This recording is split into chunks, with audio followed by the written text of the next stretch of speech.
Hey everyone, John P here. Today I'm going to be sharing with you 5 watches that seem to disappoint collectors. Now, these reasons that I'm going to provide about these 5 watches may not apply to you, but they may. These are going to be 5 watches that through my years at Delray Watch, where we buy, sell, and trade, I have seen collectors become disappointed because maybe the watch is good, but not good for them for the reasons I'm going to share with you. But on the wrist today, I actually have a watch that's opposite of this kind of thing that we see here. This is actually a Breitling Endurance Pro on an aftermarket vented rubber strap, kind of the Halloween theme here, a fall theme. I like it. It's kind of opposite, right? A quartz plastic watch that is arguably overpriced, but I like it. It's light, it's fun, it's durable. And that's always what I recommend with watches, to buy what you like and wear what you like and not treat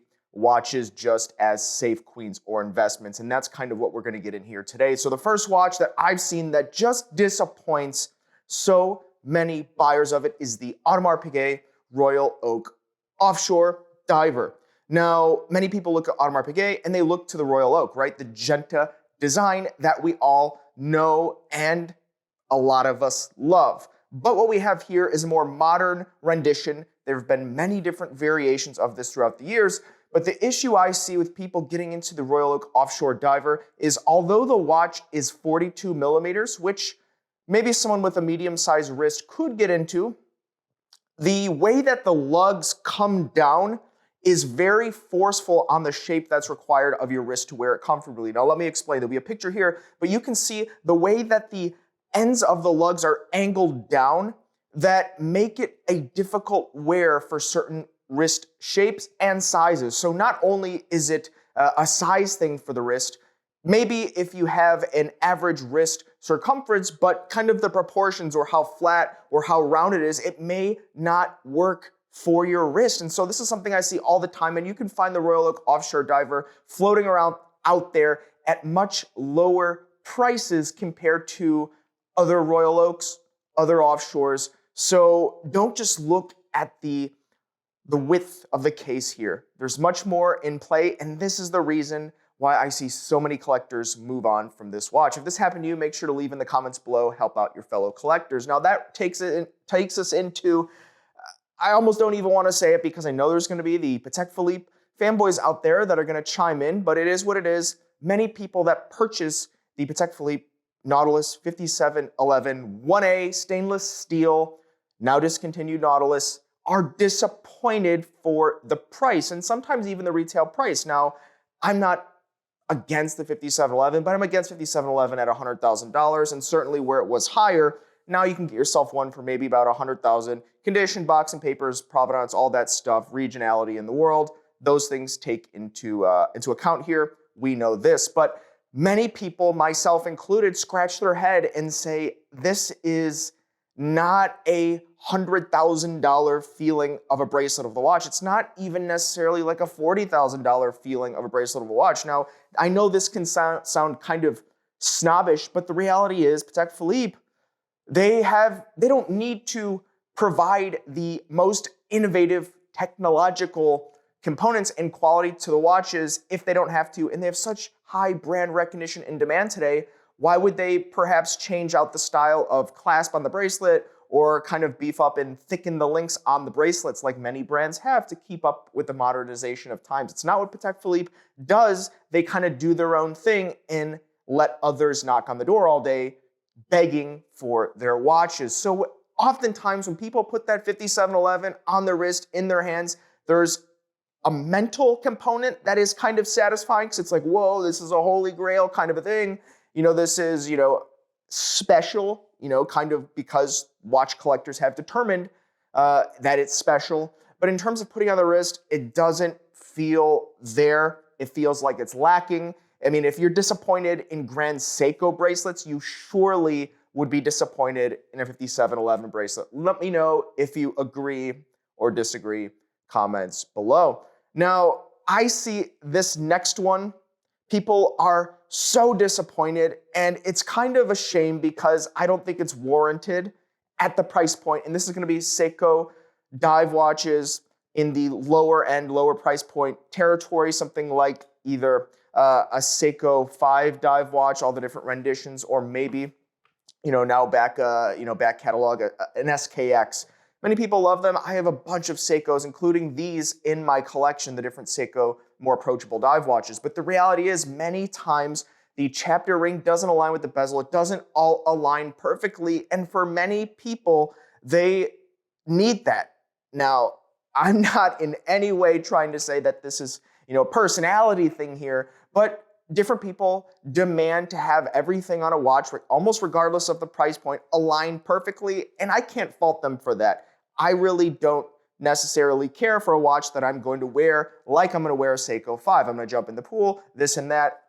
I am not that concerned with it. I'm not looking at my Seiko 5 under a loop, but many people do. Hey, that's what's kind of cool with watches. Everybody can do whatever they want to do. Many options for you.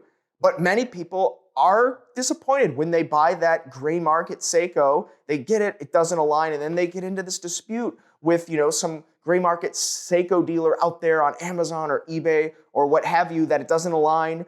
Seiko doesn't guarantee that it's going to align perfectly. Find it in the documentation. That being said, I don't think it's warranted, but this is very common. People get into these watches and feel very disappointed that it's not perfect. Warranted or not, you be the decider. Let me know. Comments below.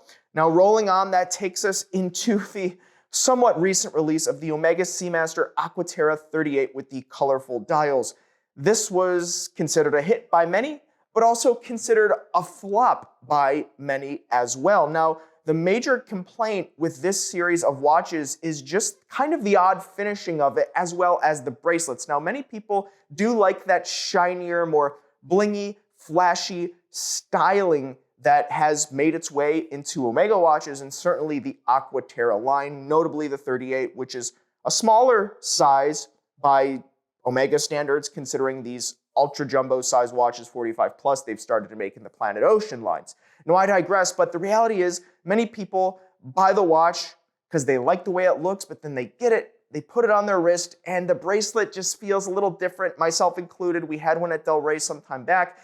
We may still have it, in fact, because I'll tell you, I made a point to look to see how many people were looking at the listings, how many people were asking about it, how many people were trying to even just inquire about it, and it was very few. And that's surprising because online, initially in the release, people were really raving about it. But in reality, people are really not buying them. They try them on. Common feedback, pulls hair on the wrist. And so I personally think it's kind of, one of these scenarios where a brand tried to please everyone with one model, it didn't quite work, and now we have this model that didn't really make the cut for anyone, let alone someone, and that's what we have here, a disappointment. Cool watch, good specs, but at the end of the day, I don't see people buying them, and those that do want to get out of them. Once again, let me know, comments below. Now last, this is going to be a category, and it's something that I've just seen over and over and over. So if you've been in watch collecting for a long time, where you've done your homework, you've done your research, this one maybe you already knew, but this is going to be a category, and it's going to be vintage watches. Now, I started my watch collecting journey with vintage. I like them. I like the thrill of the hunt, the chase. It's fun, and you get unique things that you won't see out there in the wild. That can be fun. You can have cool conversations with fellow collectors because it's unique. You don't have to talk about the Submariner. If everyone has a modern Submariner, what can you talk about? Oh, I bought mine here. Oh, I bought mine there. We all know everything about it. Nonetheless, I like vintage, but the reality is many new collectors get into watches that are 30, 40, 50 years old, and they want to jump in the pool with them. They want to take them to the beach. They want to go to Six Flags and go on these roller coasters and things, and just, they want to take this thing golfing. They want to play rugby. They want to play pickleball and smack their vintage watches against the paddles and the rackets and things. It doesn't make any sense, but it happens with new collectors a lot. And people say, oh, hey, well, a Rolex is made to stand the test of time. Oh, this is a dive watch. I should be able to wear it, today, even though it was made to stand the waves of 50 years ago. It doesn't work. It does not compute. It doesn't make sense. And people want to do it, and they expect water tightness. They expect it to run perfectly. They don't expect the rotors to pop off. But all these things happen with vintage. I'm not saying it's a negative thing, but it is what it is, right? You wouldn't hang, let's say you wouldn't hang, an actual Picasso in a rental property, would you? I think it maybe depends on the rental property, but nonetheless, it's kind of a different thing for a different activity, for a different way of life. It doesn't make any sense with people try to, expose vintage watches to kind of extreme scenarios. They're not made for it. It's not best practice. And that's something that I see disappointment in all the time when someone buys a vintage sub and then they want to know, where they can wear it. And the answer is not diving, not in the pool. In theory, yes, if you really send it to Rolex, you do everything. You get it water tested, you replace all the gasket seals, all that. But the thing is, the components are not made to modern specs. So why would you take the risk, especially considering the great risk of the loss that would happen should the littlest thing go wrong? Once again, like vintage, but there are some things to consider when wearing vintage watches today. So guys, this has been 5 watches that I see people just get disappointed in frequently when they put them in their collection or maybe on the wrist. All very good watches or categories in their own regard, but I think it's fair to say, once again, wear what you like, buy what you like, but make sure you're gonna wear it. The Save Queens, I've never been an advocate of that. This investment theory, I don't get it. There's other ways you can go about living life in that category in terms of investment. So guys, consider this. Once again, feel free to chime in the comments below. We'll see you next time. You've been chatting with John P.